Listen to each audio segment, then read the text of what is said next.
쓰리 특검을 계속 강하게 주장하고 계신 걸로 아는데요. 그 특검을 강하게 주장하는 목소리 좀 더 힘이 살리려면 결국엔 원내에 들어가셔야 될 텐데요. 아니, 말씀 나온 김에 6월 3일 재보궐선거 한 10개 지역으로 늘어날 것 같은데 뭐 생각이 전혀 없으신 건가요? 뭐 제가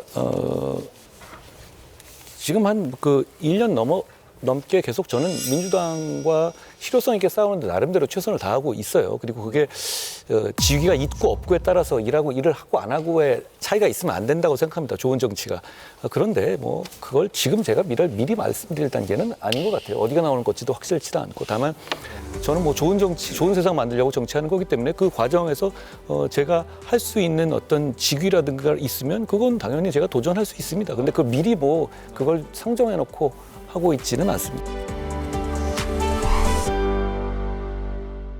이해운 기획예산처 장관 후보자를 둘러싼 의혹이 눈덩이처럼 불어나고 있습니다.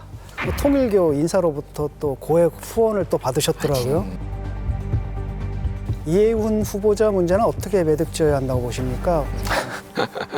그러니까 저는 최근에 중앙일보 칼럼을 굉장히 재밌게 읽었어요. 제목이 뭐였냐면 이해운이 죽은 고향인가 뭐 이런 건데, 그러니까 예전에 영국의 보리스 존슨 총리가 런던 시장 재임 시절에 썼던 건데, 식탁 위에 죽은 고양이를 하나 던져놓으면은 사람들이 경악하고 막 혐오하고 그러는데 그동안 자기들이 했던 얘기는 다 까먹는다는 거예요.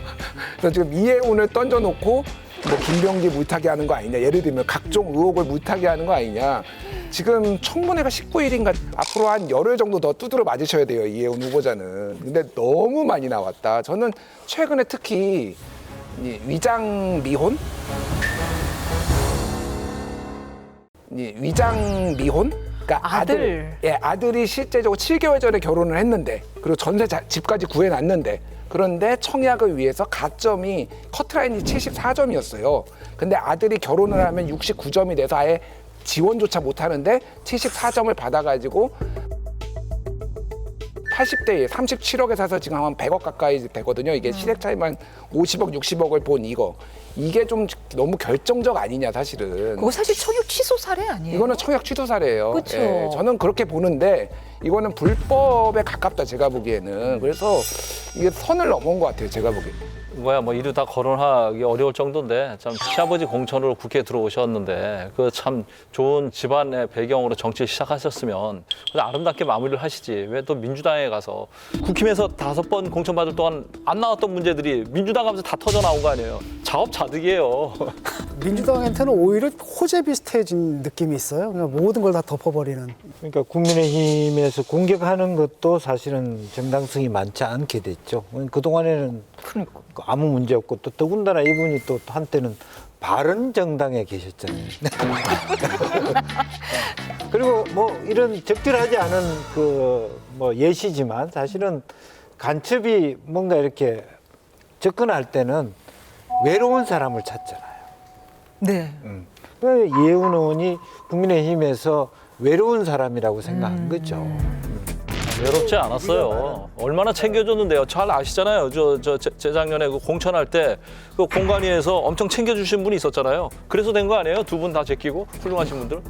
그래서 어쨌든 여야 할 것 없이 정치권에 대한 어떤 국민들의 배반감, 배신감을 느끼게 되는 그런 것이 문제라고 봅니다. 금요일에 윤 전 대통령 내란 재판 결심 공판이 있었습니다. 한 전 대표님 여러 생각이 드실 것 같은데요. 그 재판을 계속 지켜봤어요. 정말 안타깝게 생각합니다. 뭐 여러 가지 얘기들이 많이 나왔잖아요. 뭐 재판 과정에서 군인이라든가 다른 국무위원 쪽에다가 조금 책임을 미루는 듯한 발언을 하시는 것도 저런 말씀을 안 하셔야 되는데 라는 안타까움도 대단히 컸습니다.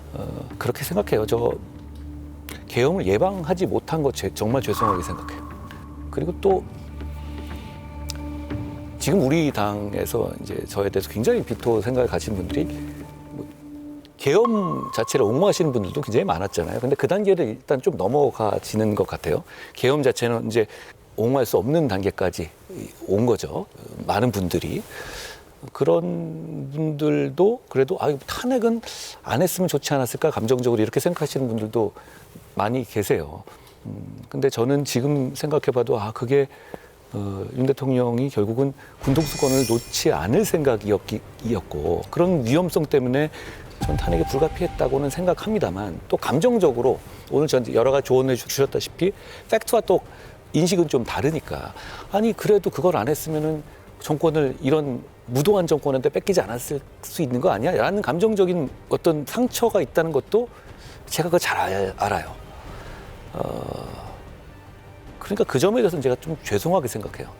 근데 제가 당대표를 했던 정치인으로서 죄송하다는 생각을 계속 하게 되네요. 네.